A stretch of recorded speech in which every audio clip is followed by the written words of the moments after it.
Abe wecho lebe pa Mungu itugongo eni. Pengine ni mara ya kwanza kwa kuhubiri neno la Mungu hapa kwa Gongo hapa. Ameongo. Sijui. Nyongete wang matrokshen ili ngatu mibe winjade. Pengine itakuwa mara ya mwisho kwako kwa kunisikiliza. Kwa mabongi bado kumupanga maberi oro mukado. Kwa sababu wengi walikuwa na mpango mazuri kwa mwaka iliyopita. Kwa kazi ambao wanatarajia kufanya kwa mwaka huu.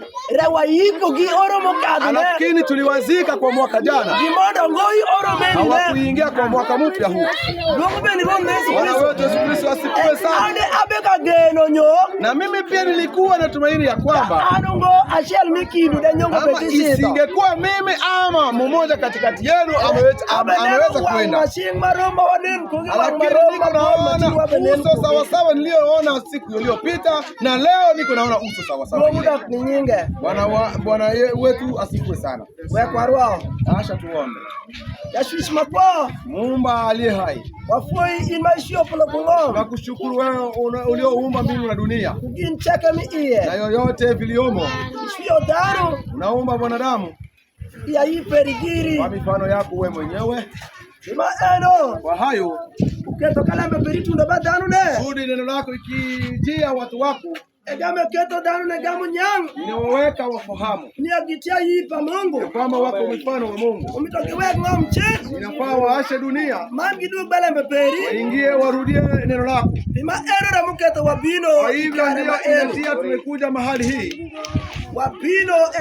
Tumekuja Bwana wakubatiza kwa nafsi ambao inapokea neno lako, sababu neno lako inasema yoyote atakayeamini na kubatizwa ataokolewa.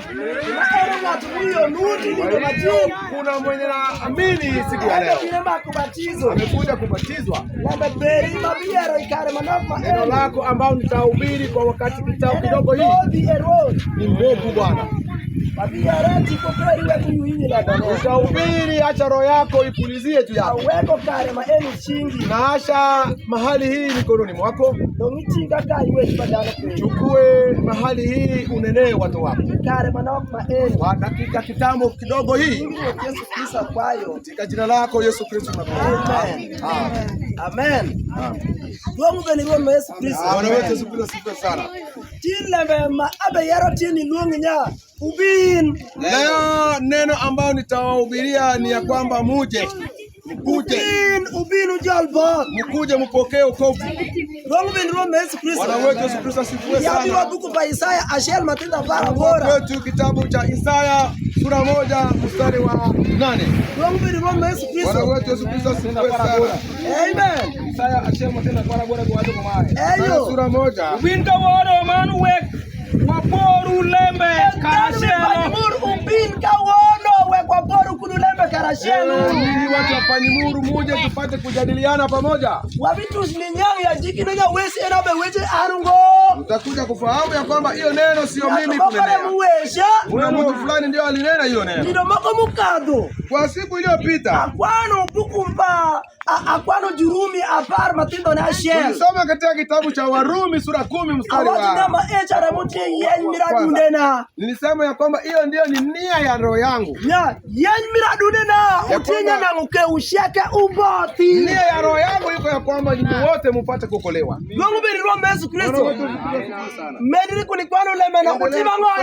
Ile neno wafanye nini? Amen. Ubinka wono manu wek waporu lembe. Muje tena mpate kujadiliana pamoja. Yehova washu kadok dubo mbubero kwarndo. Bwana Mungu anasema ikiwa hata dhambi zenu zikiwa nyekundu kibibero tar chalopei. Zitakuwa nyeupe kama theluji. Hata ikuwe nyekundu kama damu. Kibibero chalo yukrombe. Itakuwa kama manyoya la kondoo. Itakuwa kama manyoya la kondoo. Muje tujadiliane pamoja. Bwana wetu Bwana Yesu Kristo asifiwe sana. Muje tupate kutafakari ndani ya neno. Fikiria kama mimi ni mwenye dhambi kuliko. Ati mimi siwezi kuokoka. Akidi achupu batungo. Ati mimi siwezi kuokoka. Anatija jok mashamu ringdano kubangie Niko wo. mchawi mwenye nakula nyama ya mwanadamu siku na mchana. Mungu benduongi dok na mishamu dano Lakini Mungu iko na kualika hata umekula watu kupitia grafu. Mungu mishamu dako dako selfira bungwenu ya Hata bungwenu. ukikula 199. Neme kwa Mungu benduongi yedo niwepa eno yo. Mungu anakuita ya kwamba uache hayo. Mtu idoke dok kariono. Wote enyewe utapata mwenye anafunga fungu la 200. Mungu benduongi Yesu Kristo. Bwana wetu Yesu Kristo sifu sana. Amen kwa nuke mediri pode. Kama endelea. Amen. Jaku wijo manu woro. Mkisirika na mnaheshimu.